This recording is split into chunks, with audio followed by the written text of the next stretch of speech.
नमस्कार बच्चों। आज मैं Sunita Rathore, assistant professor government college Bundi, इतिहास से। आज का जो हमारा टॉपिक है वो भारत में जो राष्ट्रवाद का उदय चल रहा था उसका अंत यानी निष्कर्ष की ओर हैं हमने देखा कि भारत में राष्ट्रवाद या राष्ट्रीयता की अर्थ या राष्ट्रवाद किसे कहते हैं या राष्ट्रवाद क्यों हुआ, इसके सहायक तत्व क्या थे, इसके कारण क्या थे, इसके परिणाम हमारे सामने क्या हैं। तो हम यहाँ पर इस चीज़ को इसके निष्कर्ष तौर पे या परिणाम तय हम देखते हैं कि भारतीय राष्ट्रीय जागरण के कारणों का विश्लेषण करने के उपरांत हम इस निष्कर्ष पर पहुँचते हैं कि भारतीय राष्ट्रीय आंदोलन मूल रूप से भारतीय था। उसे किसी आंग्ल इतिहासकार अथवा राजनीतिक चिंतक से प्रमाण पत्र लेने की आवश्यकता नहीं थी। पाश्चात्य प्रभाव को मानने से अस्वीकृत नहीं है, किंतु भारतीय चिंतकों का एक बहुत बड़ा समुदाय भारतीय संस्कृति, धर्म, चेतना एवं भारतीय आधारों पर ही आगे बढ़ना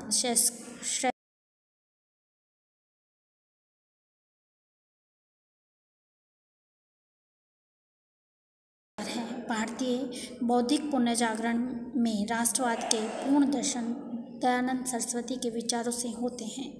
स्वामी विवेकानंद भी राष्ट्रवाद के अग्रदूतों में से एक थे। आप इसको नोट करेंगे। स्वामी विवेकानंद भी राष्ट्रवाद के अग्रदूतों में से एक थे। उनके द्वारा प्रतिपादित राष्ट्रवाद का आध्यात्मिक विचार राजनीतिक चिंतन की एक अनुपम देन है।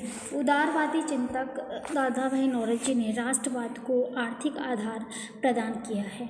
माधव गोविंद रानडे ने राष्ट्रवाद को प्रांतीयता से प्रारंभ कर राष्ट्रीय बनाया है, परंतु किसी भी भारतीय चिंतक व सुधारक ने इसे यूरोपीय राष्ट्रवाद की भांति उग्र राष्ट्रवादी बनाकर संकीर्ण नहीं बनाया है।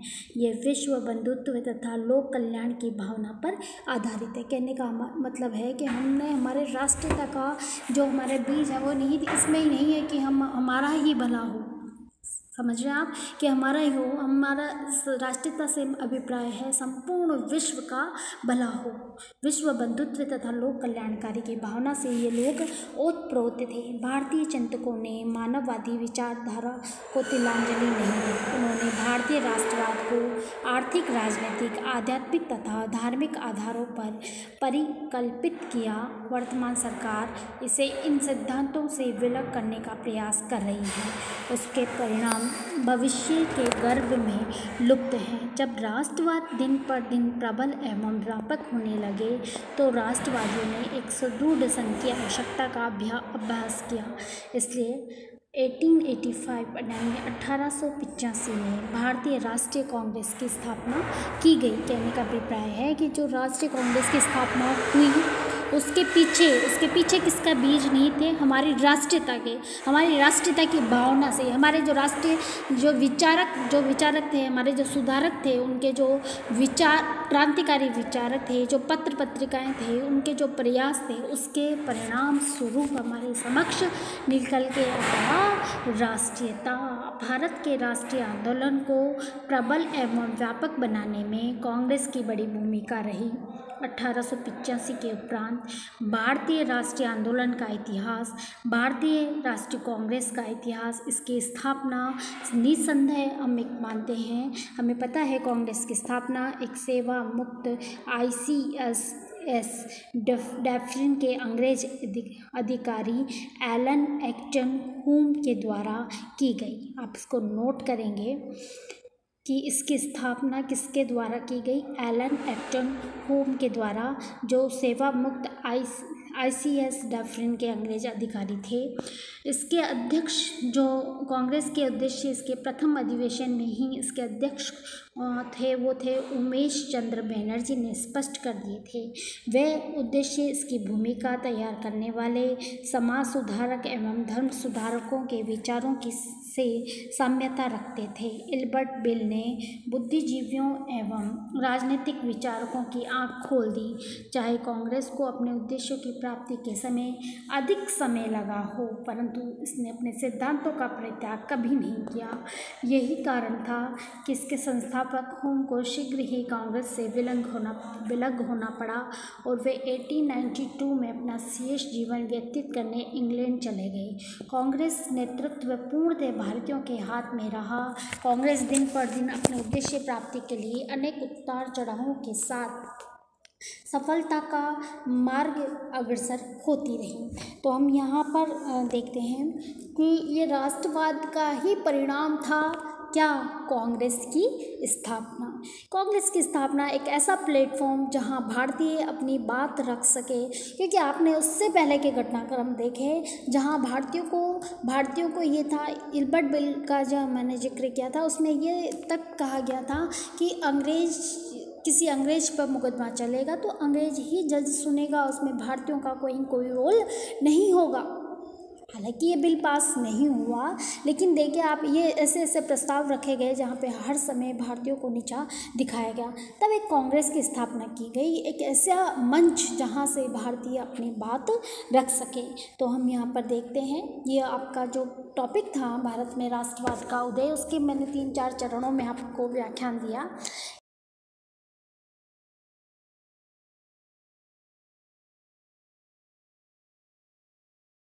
छोटे प्रश्न हैं।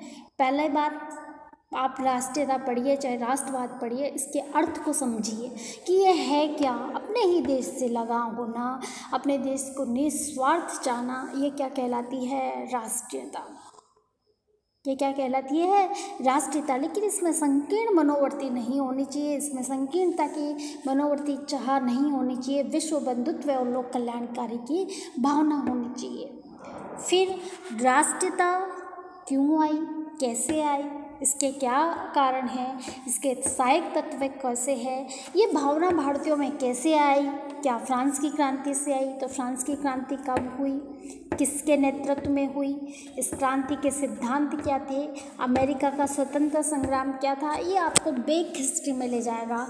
जहां आपने प्रथम जो वर्ष था उसमें आपने पढ़ा था विश्व के इतिहास में, उन चीज़ों को आपको इसमें याद करना है। फिर आपने देखा एक पॉइंट इसमें था सुधारकों का योगदान, धर्म सुधारक। तो धर्म सुधारक कौन थे, उनके क्या योगदान थे, जैसे कि स्वामी दयानंद सरस्वती है, राजा राम मोहन राय है, स्वामी विवेकानंद है, इत्यादि हैं। तो इनकी रचनाएं कौन कौन सी हैं, इन्होंने अपने सिद्धांत के जो विचारक हैं वो किस भाषा में रखे हैं, विचारकों का जो निष्कर्ष है वो क्या है, इसको आपको याद करना है। उसके बाद हम आते हैं, जैसे कि एक पॉइंट था समाचार पत्रों का योगदान। तो समाचार पत्र उस समय कौन कौन से निकले थे, किसने निकाले थे, इनके बारे में क्या विचार थे, ठीक है। तो इन विचारकों को आपको उसमें लिखना है, कौन सी पत्रिकाएं किसने निकाली है, कौन सी भाषा में निकाली है और कब निकाली है। 3 कॉलम मैंने आपको पहले भी बताया था।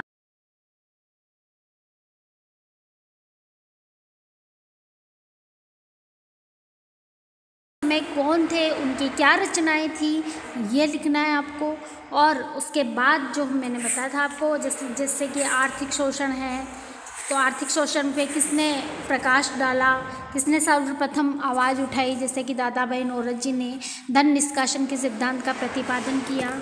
इस तरीके से आप इसमें से छोटे छोटे जितने भी प्रश्न हैं, आप इन प्रश्नों को एक डायरी में नोट कर लीजिए। जो भी आपको टॉपिक पढ़ाया जाता है उसके जितने भी छोटे प्रश्न हैं 1-1 नंबर के, वो आपको याद करने हैं। ये प्रश्न अभी नहीं, आपके आगे भी कंपटीशन में काम आएंगे। तो हम बात यहाँ कर रहे थे कि भाई कांग्रेस की स्थापना हुई तो किसके पीछे हुई, राष्ट्रवाद के पीछे हुई। अभी हम यहाँ देखते हैं कि कांग्रेस की स्थापना 1805 यानी 1885 में हो गई। अब इसकी स्थापना तो होगी, स्थापना करने वाले कौन थे, अंग्रेज अधिकारी थे, क्योंकि उनको लगा कि इससे भारतीयों को हम थोड़ी सी राहत दे सकते हैं। लेकिन उनको ये नहीं पता था कि ये प्लेटफॉर्म ही उनका एक राजनीतिक रंगमंच बन जाएगा। तो हम यहाँ पर बात करते हैं कि कांग्रेस की स्थापना के पीछे उनका क्या उद्देश्य था। तो 1885 में भारतीय राष्ट्रीय कांग्रेस की स्थापना हो गई। इस कांग्रेस का वास्तविक संस्थापक मैंने बताया आपको कि एलन ऑक्सन हुम के मस्तिष्क से ये प्रस्फुटित हुई होम महोदय इंडियन सिविल सर्विस के अवकाश प्राप्त ब्रिटिश पदाधिकारी थे। वे उदारवादी विचारों के थे तथा भारतीयों के प्रति सहानुभूति भी रखते थे। भारत का शिक्षित वर्ग निराशानंद में प्रभावित हो रहा था।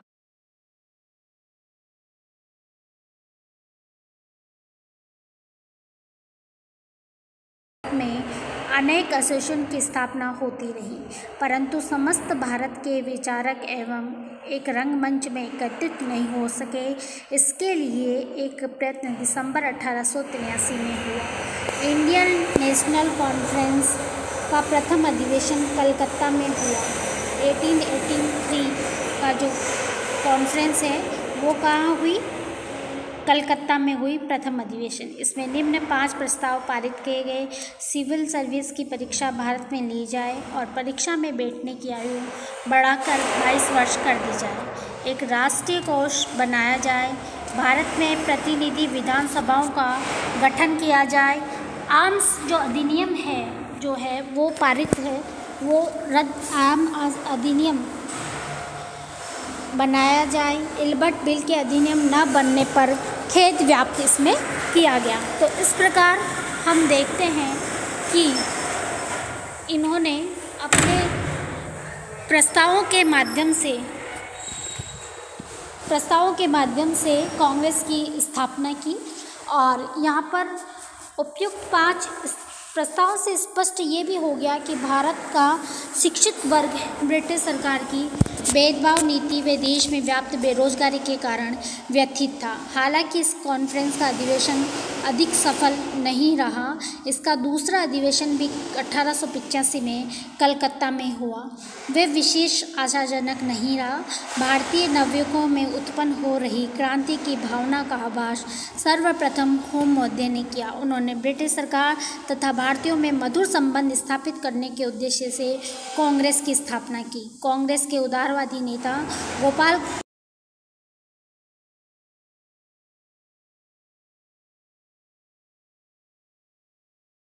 भी रखते थे। अब हम ये देखते हैं कि कांग्रेस की स्थापना क्यों सर्जित की गई एक अंग्रेज अधिकारी के द्वारा। तो यहाँ पर एक बात आती है कि होम जो था उसकी जीवनी के जो लेखक उनकी जीवनी के जो लेखक थे वेडर बर्न ने दिया है। उसने कहा वायसरॉय लॉर्ड लिटन के शासन के अंत की ओर अर्थात 1878 और 1879 के लगभग मिस्टर होम को पक्का विश्वास हो गया था कि इस बढ़ती हुई अशांति का मुकाबला करने के लिए एक सुनियोजित कार्यवाही करना आवश्यक हो गया है। कांग्रेस हमारे देश की राष्ट्रीय संस्था मानी जाती है। इसमें सभी जातियां, संप्रदायों व वर्गों का प्रतिनिधित्व प्राप्त है। इसका प्रारंभ प्रथम मध्य श्रेणी के लोगों की संस्था के रूप में हुआ, किंतु कालांतर में किसान व श्रमिक भी इसकी ओर आकर्षित हुए। वे इसके स्तंभ भी बन गए। इसके उद्देश्यों में निरंतर परिवर्तित होता रहा। प्रथम विश्व युद्ध की समाप्ति पर यदि इसने होम रूल की मांग प्रस्तुत की तो 1929 में इसने भारत की पूर्ण स्वतंत्रता की मांग ब्रिटिश सरकार के सम्मुख प्रस्तुत कर दी। वह एक इस मांग पर दृढ़ रही और 15 अगस्त 1947 को इस अपने लक्ष्य की प्राप्ति में सफल रही। स्पष्ट है कि अपने लक्ष्य की प्राप्ति में कांग्रेस को दीर्घकालीन संघर्ष रहना पड़ा। इस अंतराल में हमने अनेक उतार चढ़ाव भी देखे और इन उतार चढ़ाव व समय समय पर इसके उद्देश्यों में हुए परिवर्तनों के कारण हम कांग्रेस के कार्यकाल को 3 भागों में विभाजित करते हैं। जैसे 80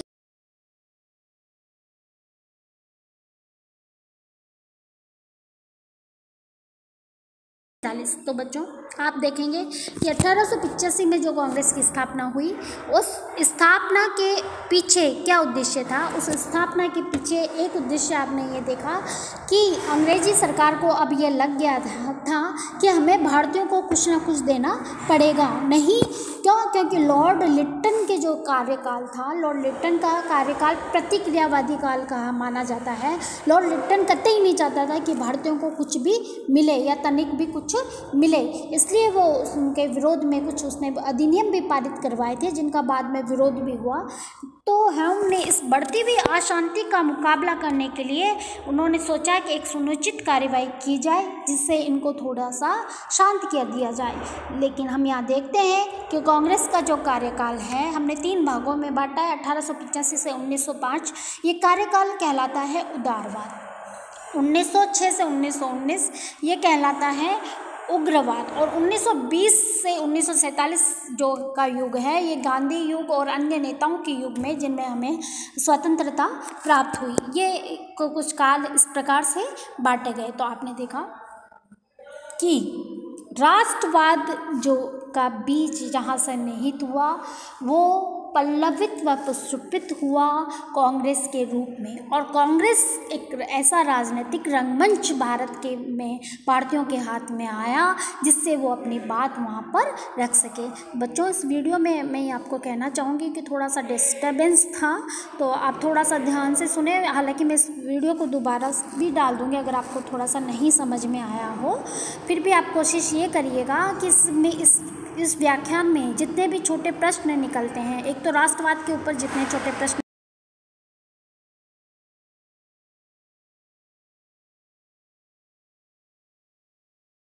स्थापना के पीछे उद्देश्य क्या था, कांग्रेस के कार्यकाल को कहां से कहां तक बांटा गया है, इन चीज़ों को आप नोट करके याद करेंगे। धन्यवाद।